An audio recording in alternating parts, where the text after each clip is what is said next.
to make our purpose understood. A mortal search for mortal good, a firm commitment to the goal of justice, freedom, peace for all. A mind that's free to seek the truth, a mind that's free in age and youth, to choose the path no threat impedes, wherever light of conscience leads. Our martyrs died so we could be a church where every mind is free. A heart that's kind, a heart whose search makes love the spirit of our church, where we can grow and each one's gift is sanctified and spirits lift, where every door is open wide for all who choose to step inside.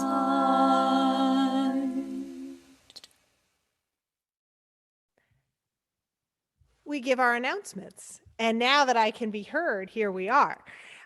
So we welcome you so much here at Community Church Unitarian Universalist. We are so excited that you have joined us today. And each week we have events that we roll at the beginning of our service. Please check those out because they're so important for the work and life of our church. Also, every Thursday, for those of you who have signed up and are able to sign up, and I know actually our wonderful CCUU member greeter, Marilyn Malone, puts a link in our chat box each week so that you can sign up for our weekly emails to learn about our announcements. And listen, we have so many incredible announcements that are coming up that some of them just got in this week, and we want to lift those up. So first of all, there is a new member class this Monday. That's tomorrow. You know, within our busy lives, sometimes last minute things are actually the easiest way to join. So if you would like to learn more about what it is to join Community Church Unitarian Universalist, or simply learn a little more about our community and Unitarian Universalism, please join us. You can RSVP at membership@ccuunola.org. Or if you do receive the weekly email, you will see the link to the Zoom. Just come and join us. It's a wonderful conversation. It's just going to be Monday night from 6 to 7 p.m. We really look forward to having you there. Our biannual meeting, if you can believe it, will be next Sunday. So it's going to be at coffee hour, and it will just be just a few minutes. We're going to be doing our important Community Church UU work. We're going to be talking about the budget and voting on that. We're also going to be probably updating you on what has been happening in our church life. It's a great way to see each other, and we're hoping as many members as possible will be able to join us because your vote is really essential, of course, out in the world and in our church. Please know that our Christmas tree is actually so big and beautiful that we are going to be getting an extra stand for it. And in that time, we'll be putting it back up, and all are invited to come decorate. If you would like to come decorate during the week, please email admin@ccuunola.org, our office. You could just look on our website because at that point, you would be able to figure out a socially distanced time that you can decorate our tree. And I'm going to tell you something. We have decided that this year, we love the idea of good enough. And so please come bring your authentic, wonderful selves. So I'll be preaching on this a little bit later today to this tree. I believe that Cynthia may be bringing some really fun ornaments. I will as well. So maybe just bring something that's you, and we'll see what kind of tree that makes up. I love that. That's very Unitarian Universalist. Also, holiday gift giving. So we have signed up for the VOA Christmas gift giving. And we've just received recently the actual list. But the turnaround is kind of quick. So please look again in your chat box. There's going to be some links about how you can sign up for the list, and email Dion DeVille, whose email will be in the chat box, if you would like to sponsor one of the individuals and get them gifts in this next week. We really, really appreciate that. And I know folks appreciate this during the holidays so much. And we have our stewardship drive that is coming to a close. Our wonderful chair, Marianne Godshall and Marilyn Malone, wrote a beautiful piece about how we are almost there. We are really doing so wonderfully well in this difficult time, but it is a difficult time. And so as we continue our stewardship drive, Marilyn and Marianne asked us all to consider, if we haven't pledged, to make sure to send our pledge in ASAP and email Marianne, and she'll be able to note that. And also, if you're able to give a little more, we have about $4,000 that we want to close that gap. So if every little bit helps in our community, that is so important, and we so appreciate that. Which makes me talk a little bit about our stewardship. I have talked about this before, and I brought it up, and I'm not afraid to talk about it because it's important. It's about what we give to this community. And recently, and now it sounds like I'm doing a pitch for the art museum, but let me know where I'm going with this. I was at the New Orleans Museum of Art, and I did a socially distanced visit. And I looked around, and I just found myself wanting to support them in any way I can because of this beautiful art and culture. It was being given to us freely and beautifully. And I think about recently, I think the pandemic has helped me recognize even more clearly what is important. And so much of that has to do with things that seem to be not something that can be bought in a store or ordered on Amazon. That goes by the wayside after the first few months of home repair. What I have really appreciated is my local bakery that I now buy my bread from, my museum that brings me art and culture and that I can feel affirmed by, my church community that is always there for me and that does this really important work out in the world. I really am interested in these days in investing in people. And when you invest and help pledge at Community Church Unitarian Universalist, you're investing in our faith community, you're investing in the New Orleans community, and you're investing in each other and our spiritual path. And I used to think of investing as some sort of word that wasn't helpful and part of the late capitalism. But the truth is we can invest in lots of things.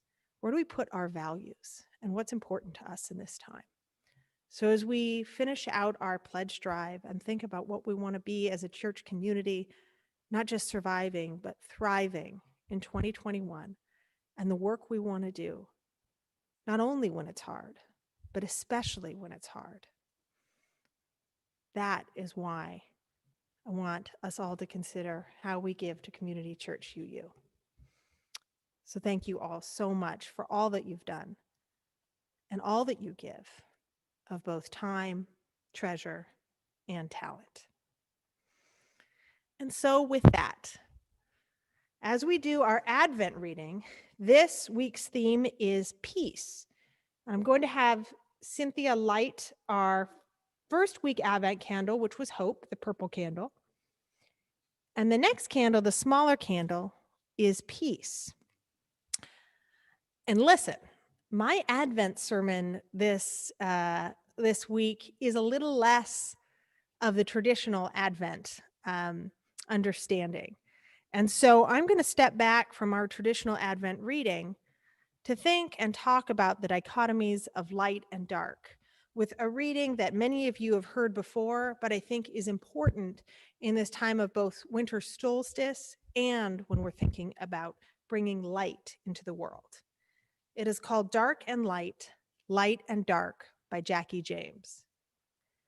Black male, black list, black mark. Black Monday, black mood, black hearted, black plague, black mass, black market. Good guys wear white, bad guys wear black. We fear black cats in the dark continent, but coveted. It's great to be pure as the driven snow. Angels and brides wear white. Devil's food cake is chocolate. Angel's food cake is white. We shape language and we are shaped by it. In our culture, white is esteemed. It is heavenly, sunlight, clean, pure, immaculate, innocent, and beautiful. At the same time, black is evil, wicked, gloomy, depressing, angry, sullen. Ascribing negative and positive values to black and white enhances the institutionalization of this culture's racism. Let us acknowledge the negative connotations of whiteness. White things can be soft, vulnerable, pallid, and ashen. Light can be blinding, bleaching, enervating. Conversely, we must acknowledge that darkness has a redemptive character, that in darkness there is power and beauty. The dark nurtured and protected us before our birth. Welcome darkness. Don't be afraid or deny it. Darkness brings relief from the blinding sun, from scorching heat, from exhausting labor. Night signals permission to rest, to be with our loved ones, to conceive new life, to search our hearts, to remember our dreams. The dark of winter is a time of hibernation. Seeds grow in the dark, fertile earth. The words black and dark don't need to be destroyed or ignored, only balanced and reclaimed in their wholeness. The words white and light don't need to be destroyed or ignored, only balanced and reclaimed in their wholeness. Imagine a world that only had light or dark. We need both, dark and light, light and dark. And with that, let us light our chalice. And the wonderful Cindy Scott will be singing our chalice lighting.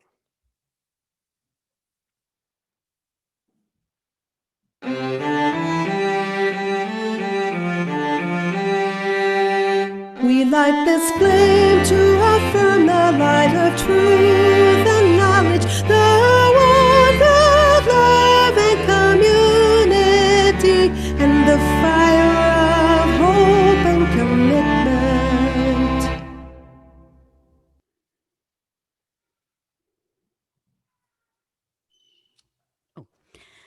Hello, hello. Good morning. I had a glorious day yesterday. I don't know if y'all seen it, but I had a glorious day. Today I'm going to be talking about, we talked about the Advent calendar. So my gift for the RE families this year is the original Unitarian Universalist Advent calendar by the Reverend Yeager Roberts. And it has really interesting UU facts in it that is really cool for each day of the Advent calendar. So I wanted to share some of these with you. I'll start with today, December 6th. Is that right? Okay. On December 6th is the Feast of St. Nicholas in many parts of Europe. This is the day when Santa arrives bringing presents and candy.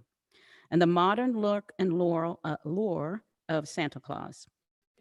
Universalist Thomas Nast produced over 70 illustrations of Santa. It is from the Nast that the world first learned of Santa's red suit, that he gives coal if you're naughty, and even that Santa, as a world citizen belonging to no single country, lives at the North Pole. And this, another tradition that Nast did was leaving Santa cookies. And this was in 1863. And we talked about the Christmas tree. So December 15th, the first American Christmas tree. Unitarian minister James Fallon delighted his son and party guests with a Christmas tree as he was growing up in Germany. Fallon postponed the festivities until New Year's so that the British author and Unitarian Harriet Martineau could attend. Her published account of the party, perhaps presumptuously, declared the event to be the America's introduction to the Christmas tree and accurately predicted the future of the popularity of this custom. And that was in 1832. And the last, and finally, it's probably my favorite, is December 17th, Rod Serling's Christmas specials, which I never heard before. Though Jewish, Rod Serling always loved Christmas, maybe because his birthday was on December 25th. He became a UU while in college and later joined the Unitarian Community Church of Santa Monica. He wrote several holiday episodes and specials, including his own modern tale of Dickens' Carol for Another Christmas, and a touching Twilight Zone episode called Night of the Meek, and that was in 1963. So I think that's going to be my new holiday. Christmas Eve tradition is to do Rod Serling's Christmas and another, what was it? Carol for Another Christmas. Thank you so much.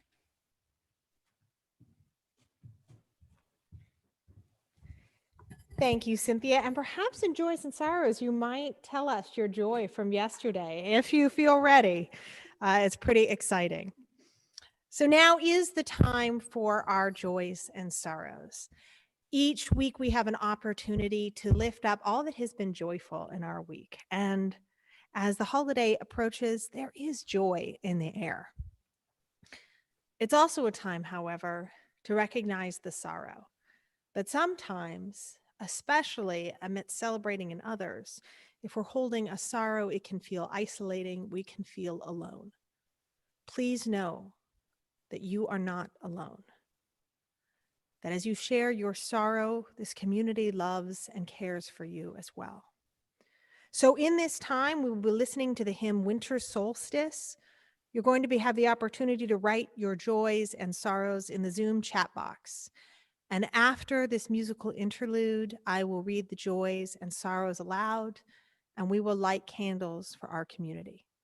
Now is our sacred time of joys and sorrows.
Children of the earth,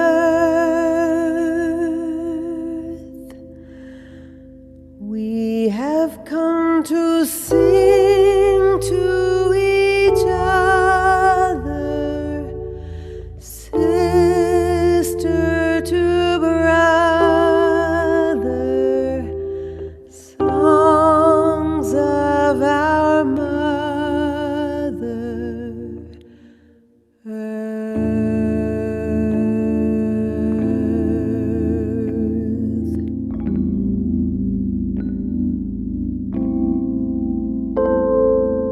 Children of the earth,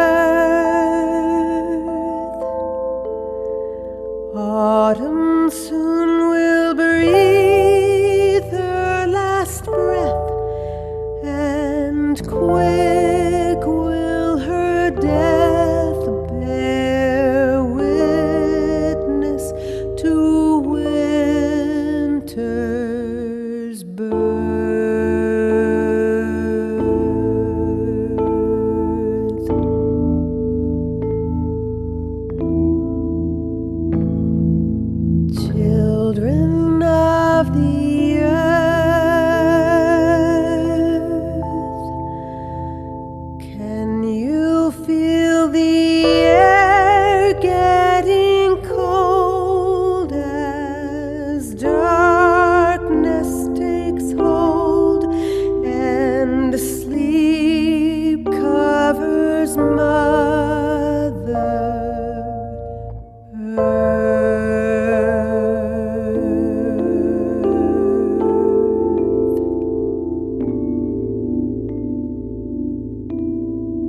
Children of the earth, we have come to sit in the darkness, breathe in the silence, think of our Mother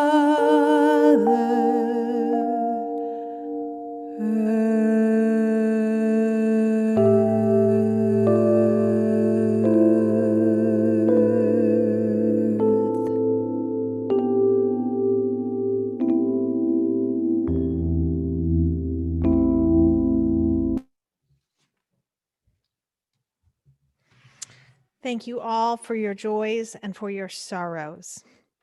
There was a brief request to share what I had read. The author is Jackie James, Dark and Light, Light and Dark. What a spiritually rich ceremony. Thanks, Reverend Darcy. Thank you. Marianne Godshall. We light a candle for Marianne Godshall, who is very grateful that her son and his entire family, who were in a bad car crash last Sunday, survived with no injuries other than one broken finger and a few bruises. The SUV was totaled, but did its job of protecting the precious family. We are so, so very grateful. Amy Holtkamp writes that after years of complications and setbacks, her mom and dad have finally sold their house, which will enable them to move to NOLA part-time in the fall. What a joy. Congratulations. Ellen is recovering well from rotor cuff surgery. We are so grateful, and we send continued healing vibrations your way. A joy from Jim and Vera O'Neill of Christmas decorating with our daughter. Truly, truly a joy. I see that as well. Macular degeneration. John Davenport wrote that macular degeneration must be a blessing. I won't see 2020 ever again. Sending you so much love. I know there was a recent surgery, John. We love and care for you. And thank you, of course, for not only your continued healing, but also for your humor. Regina S. writes that it's truly a joy to hear Cindy's beautiful voice. Truly. Cindy Scott is a musical, it brings us so many musical blessings. Thank you. A candle for that joy of music in this time. Howard Milkey had difficulty getting into Zoom this morning, so his joy is finally getting into the Zoom meeting.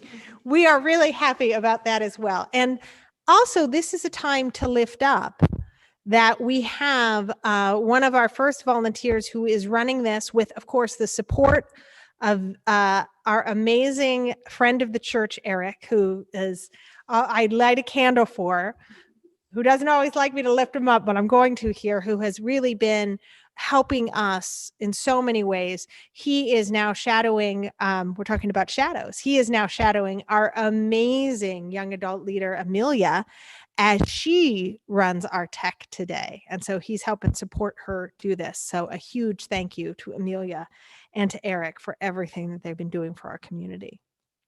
Jacqueline Luck writes that she appreciates the work that has been done to create such a beautiful worship service. Thank you, Jacqueline. Aubrey Edwards is thankful we have a new district attorney who has pledged a reform platform that will impact so many people in our community. Let us light a candle for that. True, true. Our work of justice continues. Dion writes of prayers for my friends Jennifer, Sarah, Amy, and Eliza and their families on this anniversary of their deaths in the yogurt shop murders of Austin, Texas in 1991. We will not forget.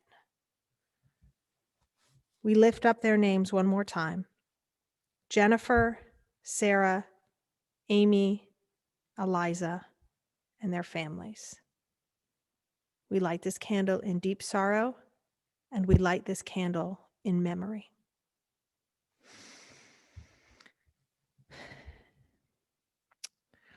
We continue to light our candles for the joy of connection.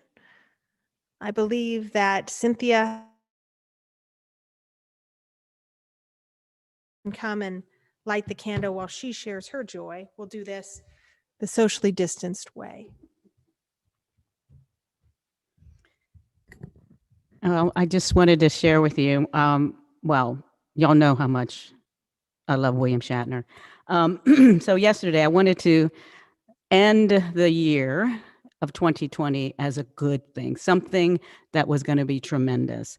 So I actually set up a Zoom meeting with William Shatner yesterday, and it was an amazing experience. And all I can remember from the whole thing was that William Shatner said I was a beautiful woman. And I think I turned to a 10-year-old child, and I think there was a little bit of a squeal, but I held it back, and I can't remember anything after that. But if you would like to see my interview with him, I call it, is it's on Facebook. I posted it on there. So thank y'all very much.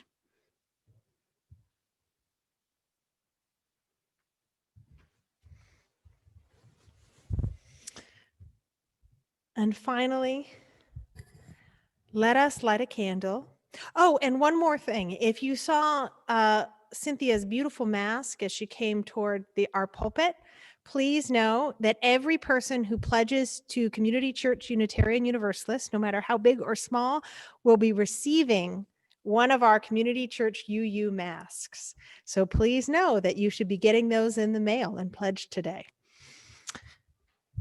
But now, let us center ourselves one last time to lift up all the joys of connection, of justice, of community in this December. Let us know that there is the light and warmth of the candle glow. There is the regeneration of night and winter solstice, and we feel those both in this time in our joys. And there is sorrow. There is sorrow in the memories of people who have died. There is sorrow in the long healing, including members of our congregation who have COVID. There is sorrow in the ways in which we can treat each other so inhumanely in this larger world. We hold this sorrow as well.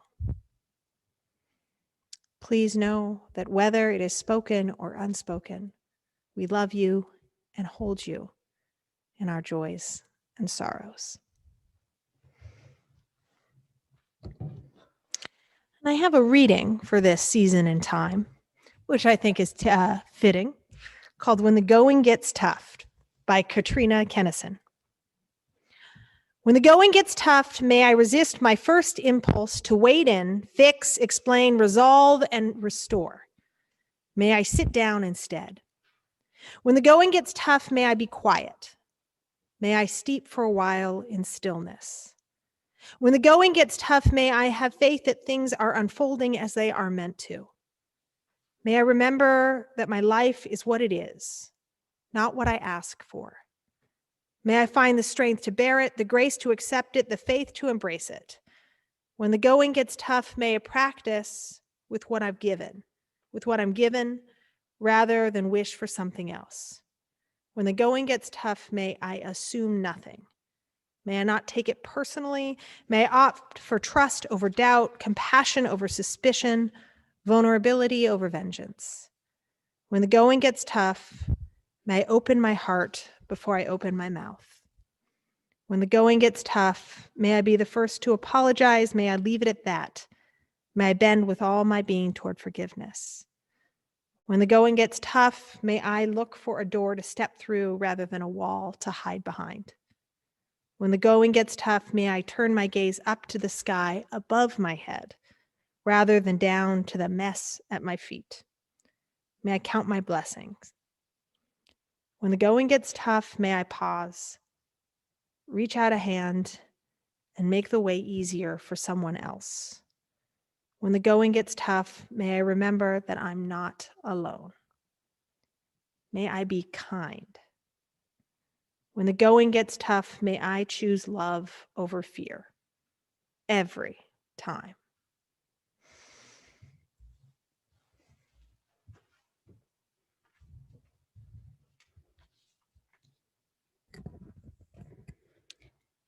Community Church Unitarian Universalist is a self-sustaining congregation. Members and friends' generosity helps us to do the sacred work of bringing justice, spirituality, compassion, and to our community and beyond. You can give online, by text, and in mail, and check your chat box to see all the ways you can give. And remember to pledge today. And as you give, we will be listening to a beautiful piece from a guest musician who will introduce himself to us now.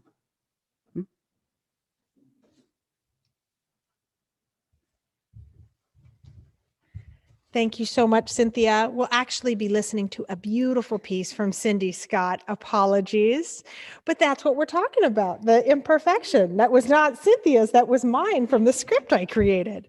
So let us listen to a gorgeous piece by Cynthia Scott. Cindy Scott.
I'm sending you light to heal you, to hold you. I am sending you light to hold you in love.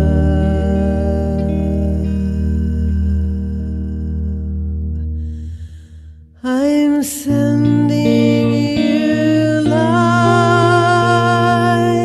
to heal you, to hold you. I'm sending you light to hold you in love.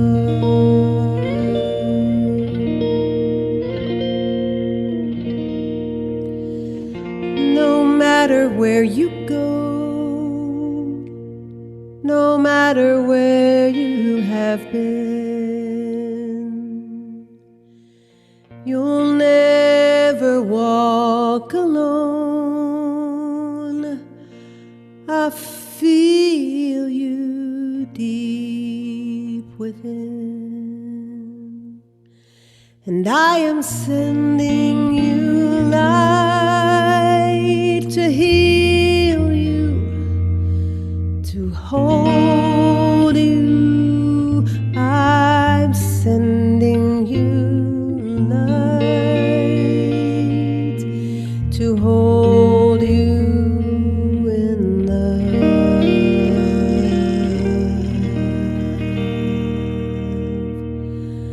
Yes, I am sending you light to heal you, to hold you. I'm sending you light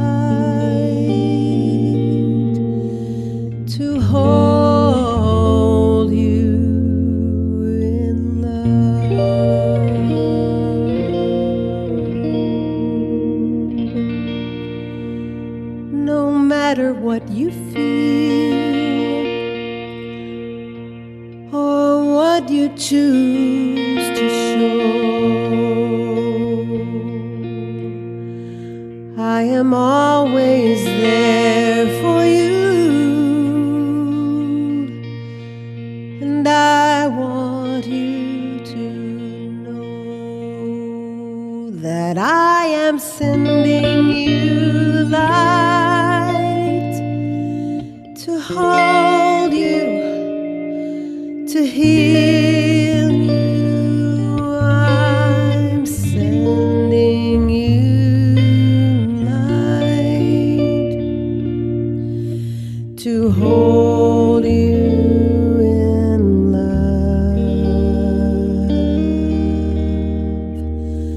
I'm sending you light to hold you, to heal you. I'm sending you light to hold you in love.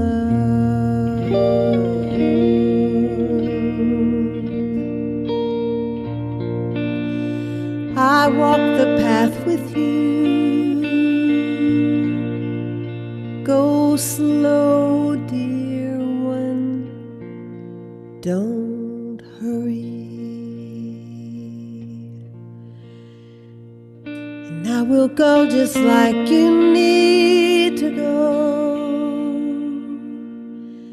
There is no need to worry, for I am sending you light to heal you, to hold you. I'm sending you light to hold you in love.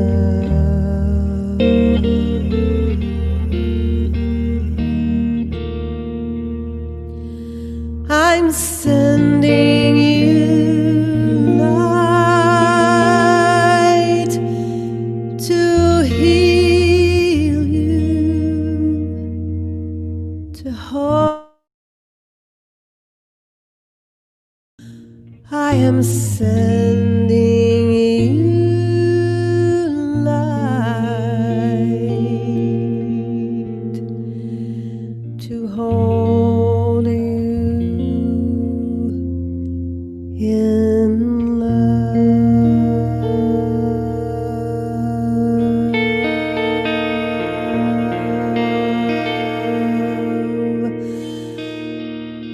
to heal you,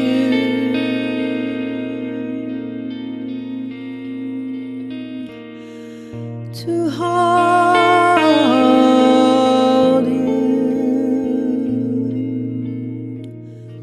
to hold you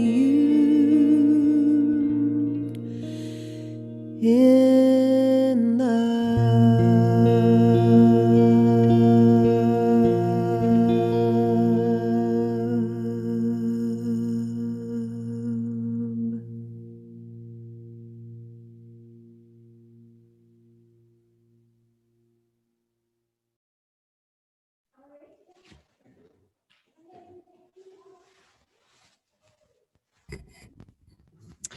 Our reading today, I think, is very fitting, called Sometimes It Takes a Little Craziness by Reverend Angela Herrera, who is the minister at Community Church Unitarian Universalist.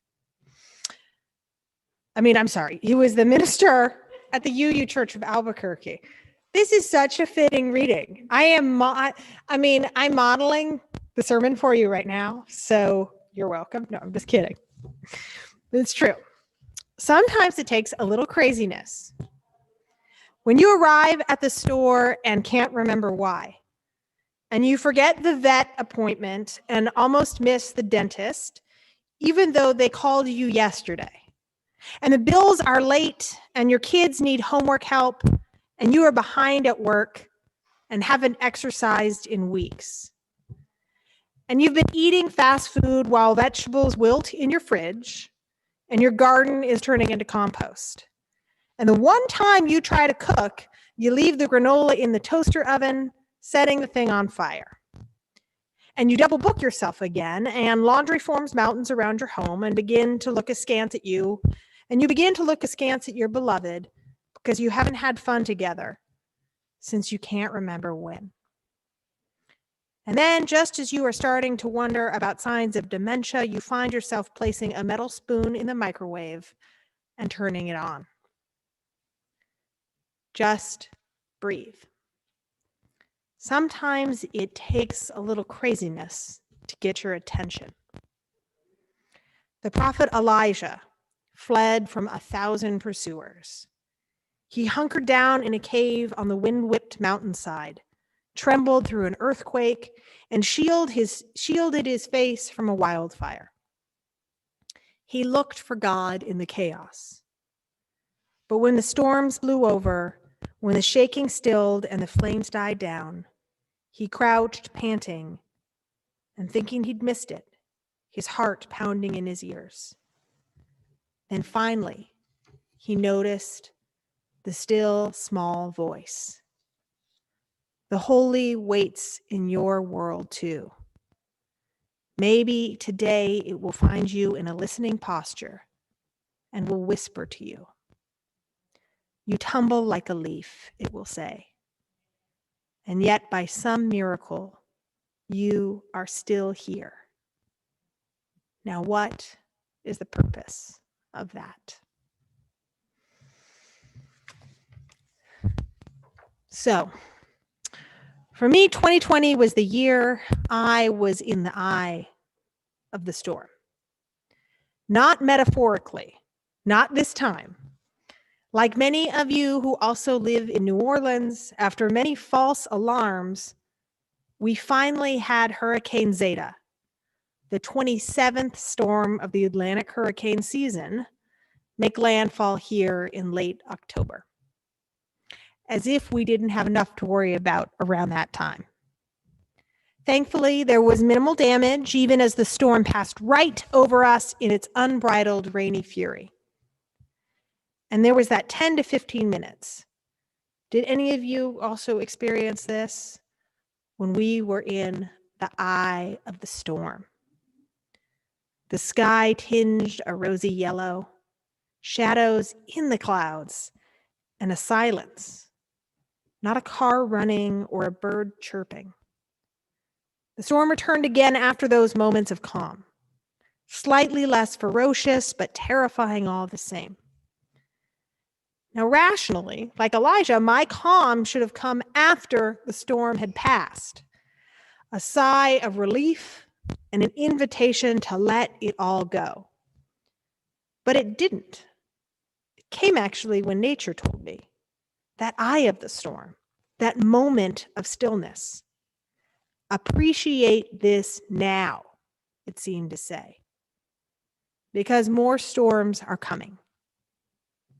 And if this year has taught this world-weary old millennial anything, it's that storms are always coming.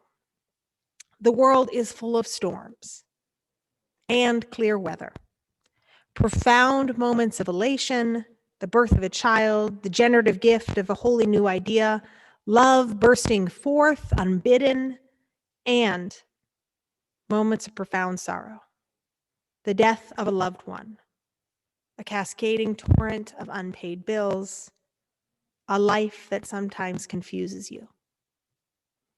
The truth is, most of these things are all happening at the same time.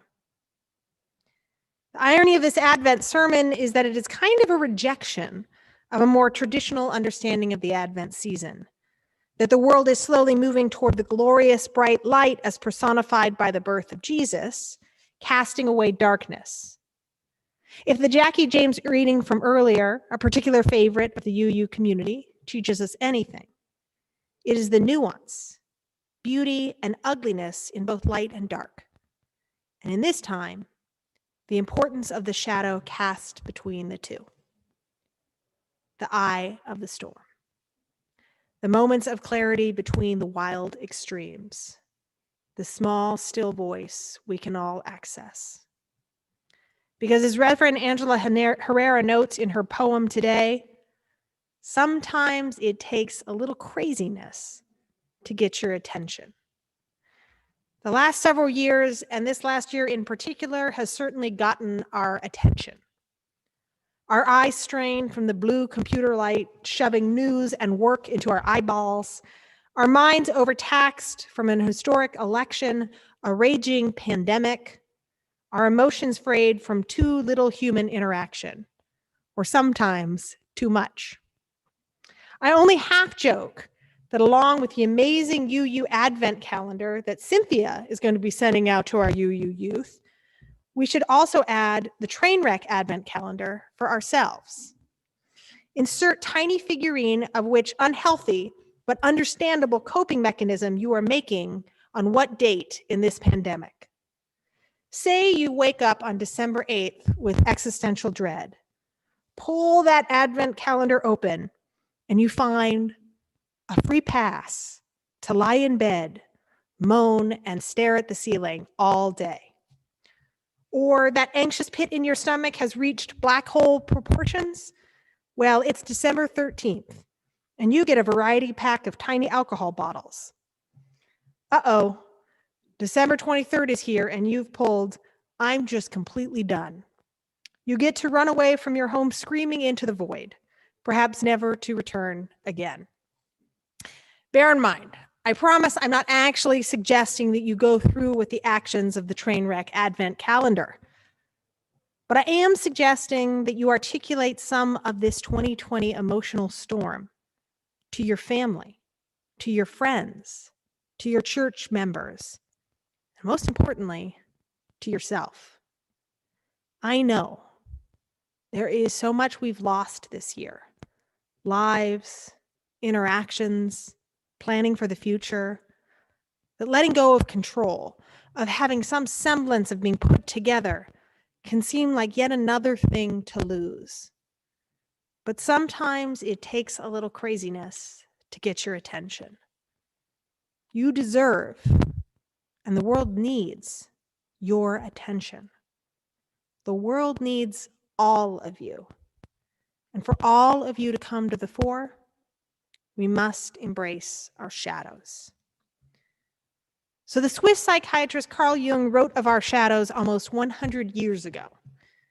Jung posited, as explained by writer Harry Steed, that each of us has a persona in public that we present, an exaggerated version of ourselves that conforms to society's version of what we should be. So I'm going to use myself as an example. As a minister, an expectation from me is to be moral to the point of piousness, all-knowing, all-understanding, and all self-sacrificing.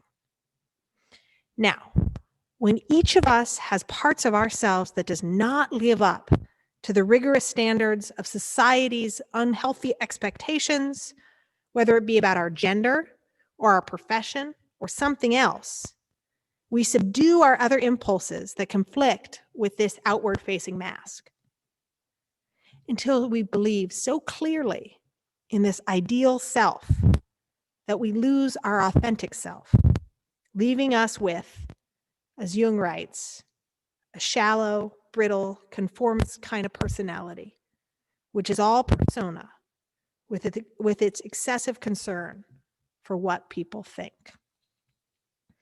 If we look at the dichotomies of light and dark, this would be us as our artificial, fluorescent light, false and conformist. It is in living in this artificial light persona and believing it is authentically and only us that turns people toward the horrendous actions that we call hypocrisy.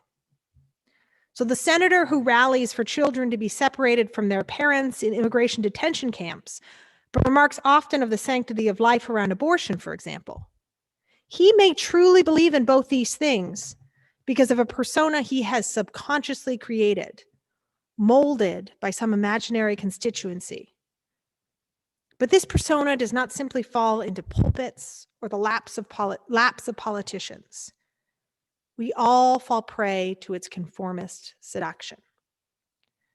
I would say that the most common persona today is the one where we all have our acts together, because that's what you're supposed to do in a consumer society, even when there's a freaking pandemic.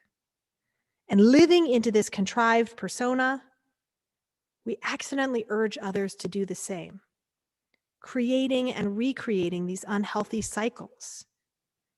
We're in a pandemic. None of us needs to have our act together. So what do we do truly to start to chip away at this persona?